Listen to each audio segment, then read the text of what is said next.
Ça faisait un bail que je vous avais pas sorti une nouvelle vidéo, mais je reviens pas avec n'importe quoi cette fois-ci, parce qu'on va tester la toute nouvelle Prusa MK4S générique. Allez, paf, chier dedans. Je suis hyper content de vous présenter aujourd'hui cette nouvelle Prusa MK4S, vous faire voir toutes les fonctionnalités que peut avoir cette imprimante. Et maintenant on n'attend plus, on passe directement à l'unboxing. Première chose, on ouvre le carton qui n'était pas estampillé MK4S. À l'intérieur, on y retrouve une lettre écrite de la main même de Joseph Prusa qui les a fait une par une, incroyable. On y retrouve aussi le légendaire paquet de nounours Haribo et la checklist complète de tous les tests faits sur la machine. Ensuite, on y découvre une bobine de Prusamant en Galaxy Black. J'aime beaucoup cette couleur, elle est vraiment très sympa. Et de l'autre côté, bien sûr, la boîte d'accessoires. On va y trouver tout le nécessaire pour le montage de l'imprimante, un support de bobine et bien entendu un tube de lubrifiant pour vous soirées les plus folles. Et maintenant, la voici, la voilà, la Prusa MK4S. Pour mieux voir la différence avec la MK4, je les ai mis à côté pour comparer leur design. Alors ça ne saute pas aux yeux, mais je vais vous faire voir la différence entre les deux modèles. Et la première chose qui saute aux yeux vraiment, c'est son nouveau système de refroidissement.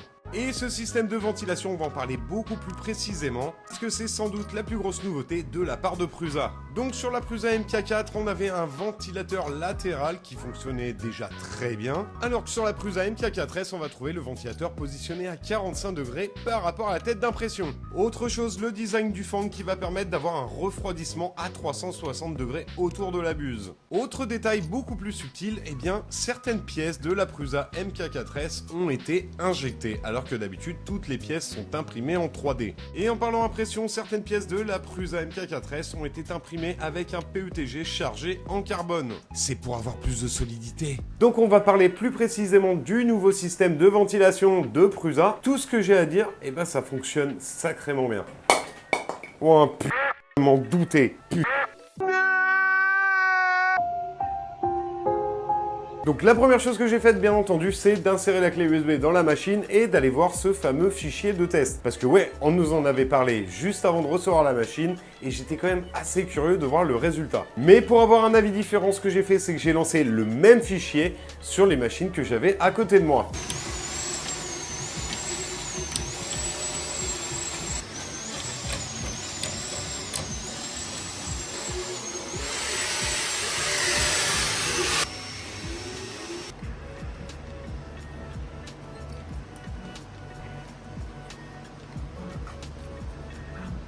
Donc vous avez pu voir que ce fichier de test est quand même assez impressionnant et c'est vrai que la MK4S eh bien, tient ses promesses. Quand on voit vraiment l'overhang de la pièce, eh bien écoutez, moi je trouve ça juste magnifique et vraiment c'est ultra propre. On a aussi pu voir que sur la MK4 basique, eh bien là par contre elle s'est carrément moins bien débrouillée. C'est vraiment une horreur, j'ai dû couper l'impression bien avant. La Bamboo Lab A1 Mini ne fait pas mieux que la Prusa MK4, c'est quand même assez immonde, mais c'était sans compter la Effelson S1. Et ouais, la super belle surprise, je suis hyper content du résultat. Alors c'est pas forcément ultra propre partout, mais clairement elle s'est bien démerdée. Alors c'est sûr que quand on compare le fichier avec la MK4S, on se dit ouais c'est vrai, sur la MK4S c'est plus propre. Mais en tout cas, sur la Effelson S1, eh ben écoutez, le fichier, et pour moi, on va dire, il est acceptable. Il n'est pas magnifique, mais en tout cas, elle s'est sacrément bien débrouillée.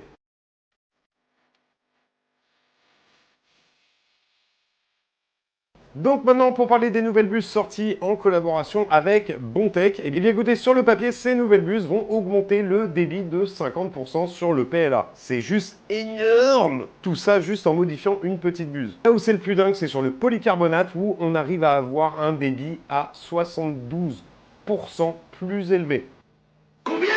Ah oui, puis je vous parle même pas des buses en 0,6 où là, carrément, c'est 114% de débit supplémentaire sur le polycarbonate. Ouais, c'est pas mal. Hein. Énorme nouveauté aussi chez Prusa, eh bien c'est l'ajout de l'application mobile. Donc au moment où sortira cette vidéo, je pense pas que vous pourrez la télécharger tout de suite. Ça a été réservé qu'à certains testeurs pour le moment. Mais en tout cas, on trouve énormément de similitudes avec Bamboo Handy, qui est l'application pour la Bamboo Lab. En même temps, c'est un peu logique parce que Bamboo Studio est basé sur Prusa Slicer. Sur cette application, on va pouvoir voir toutes nos imprimantes qui sont connectées directement à Prusa Connect. On va pouvoir aussi voir celles qui sont en cours d'impression. On va avoir un accès direct aussi à Printable qui va nous permettre de lancer nos fichiers directement depuis l'application. Pour lancer une impression directement depuis votre téléphone, il faudra trouver des fichiers avec un G-code compatible pour votre machine, en espérant qu'il y aura beaucoup plus de choix par la suite.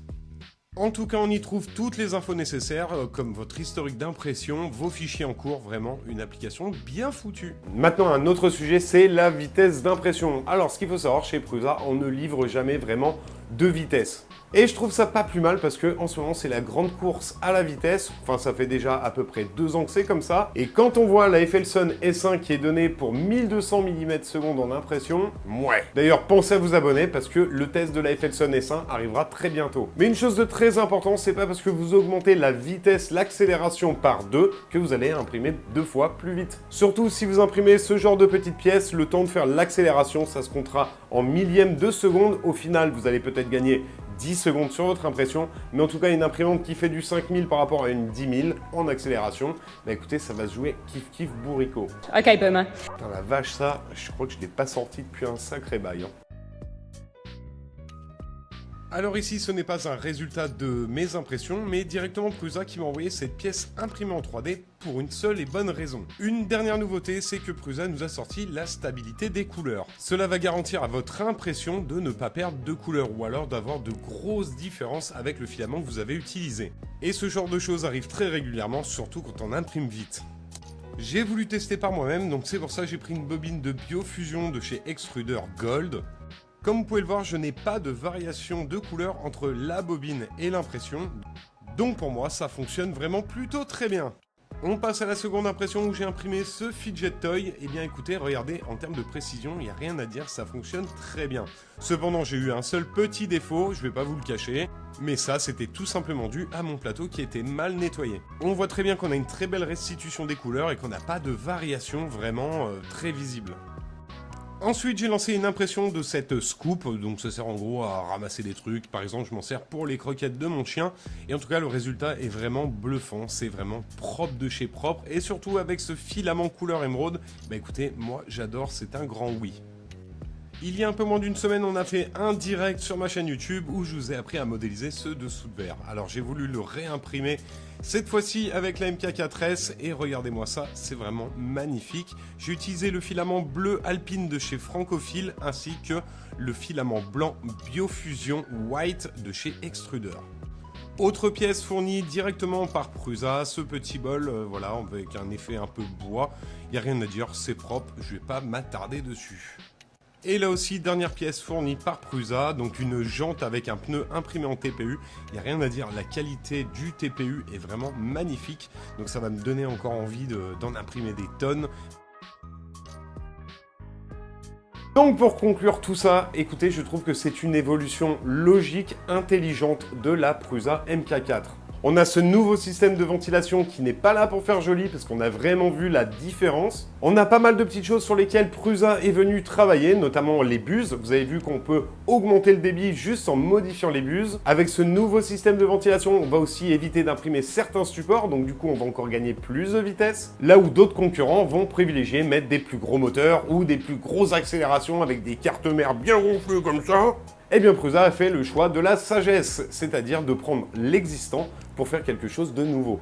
En plus, un truc vraiment très cool à savoir, si vous êtes possesseur d'une MK4, vous allez pouvoir faire l'upgrade vers la S, ça va coûter aux environs de 100 $. Donc on le voit, Prusa préfère améliorer ses anciens modèles plutôt que de sortir un modèle chaque semaine. Je vais pas citer de marque, mais en tout cas, les clients potentiels de cette machine ne s'en perdront pas parce qu'ils n'auront pas une gamme aussi longue que... Comment ça, mon ref? Mais en tout cas, j'ai pas trouvé de défaut majeur sur la machine que j'avais pas trouvé sur la MK4. Encore une fois, allez voir le test de la MK4. Et j'ai juste une chose à dire, bah écoutez, je prends énormément de plaisir à imprimer avec cette machine. Elle est silencieuse, elle imprime bien, elle a tout ce qu'il faut. Et clairement, je pense qu'aussi elle correspond très bien à des débutants parce que vous la sortez du carton, vous pouvez imprimer. Et une chose que j'apprécie particulièrement chez Prusa, c'est sa résistance. La MK4 que j'ai là, c'est celle que j'ai depuis le tout début. Je n'ai changé aucune pièce. En fait, je mens. J'ai changé la buse d'avant-hier pour mettre une haut débit. Et c'est la seule et unique pièce que j'ai changée sur la machine en 1800 heures d'impression. Certes, c'est pas une imprimante d'entrée de gamme. Et d'ailleurs, la Prusa MK4S va être proposée au même prix que la MK4. Donc on peut se laisser penser que la MK4 va peut-être descendre en termes de prix.